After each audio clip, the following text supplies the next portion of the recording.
Hello, I'm Laura. It's Thursday, May 7th, 2026, and it is the National Day of Prayer back in the United States. But what you're looking at here are the rooftops of Idstein, Germany, out my hotel window. And here I am, enjoying this lovely, cloudy, and cool day of early spring. And the view from our hotel room is lovely of this old, what's called the storybook town of Germany.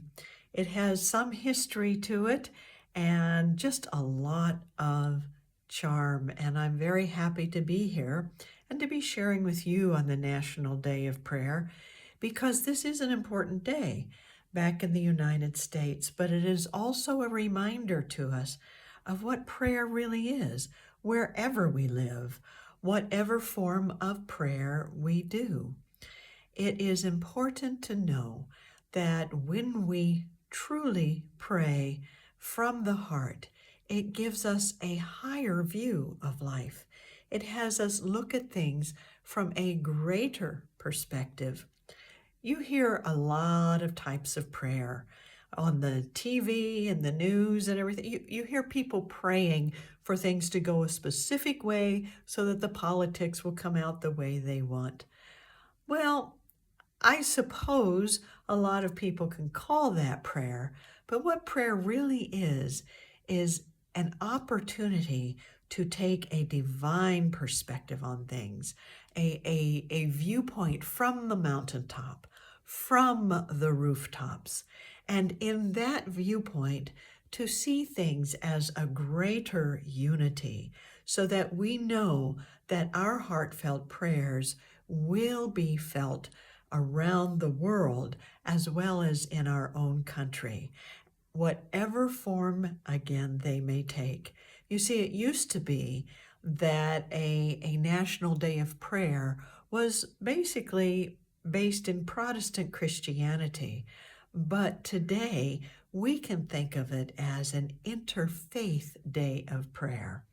And if people are restricting it to Christianity, well, that's okay, but they're also leaving out a whole rich possibility of all the ways that human beings pray to connect with that divine perspective, that greater unity that we all have in spirit.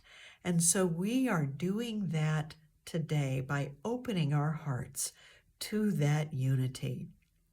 And the way I'd like us to do it is through a statement that one of my teachers, when I was training to be a minister, used to say. He'd say, "I am open and receptive to God's living spirit of truth." And whether you say God or some other name, you can simply say the living spirit of truth. Then you become open to the truth that we are all connected, to the truth that facts do make a difference in our world, to the truth that whatever story we may spin around something, there is a core of factual understanding that we can all have to make the right decisions in life. So from the higher perspective of unity and truth, we are now going to hold this day of prayer in our hearts. And since I'm sitting here in Germany, it is now becoming an international day of prayer.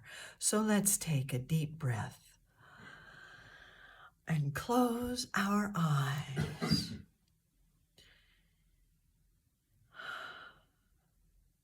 And hold to this thought. I am open and receptive to God's living spirit of truth. I am open and receptive to God's living spirit of truth.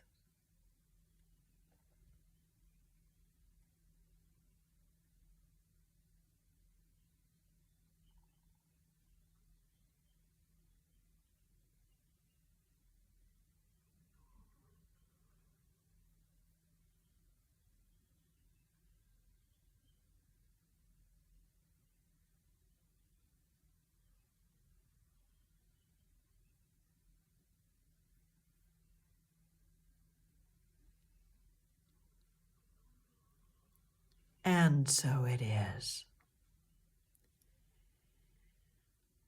There is a church in Idstein.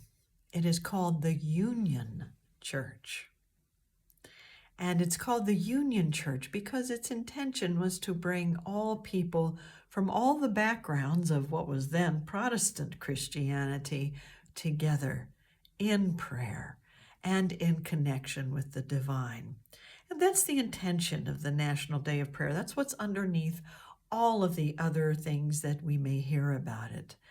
It is that intention to come together in unity, in connection with each other, and with that spirit of the divine by whatever religion we use, whatever path of spirituality we use, whatever name we give to what I called God, but we might call it the divine or the spirit or just simply the living spirit of truth, because that spirit is alive in all of us, connecting all of us this day. So thank you for making that connection with me today, and have a wonderful day.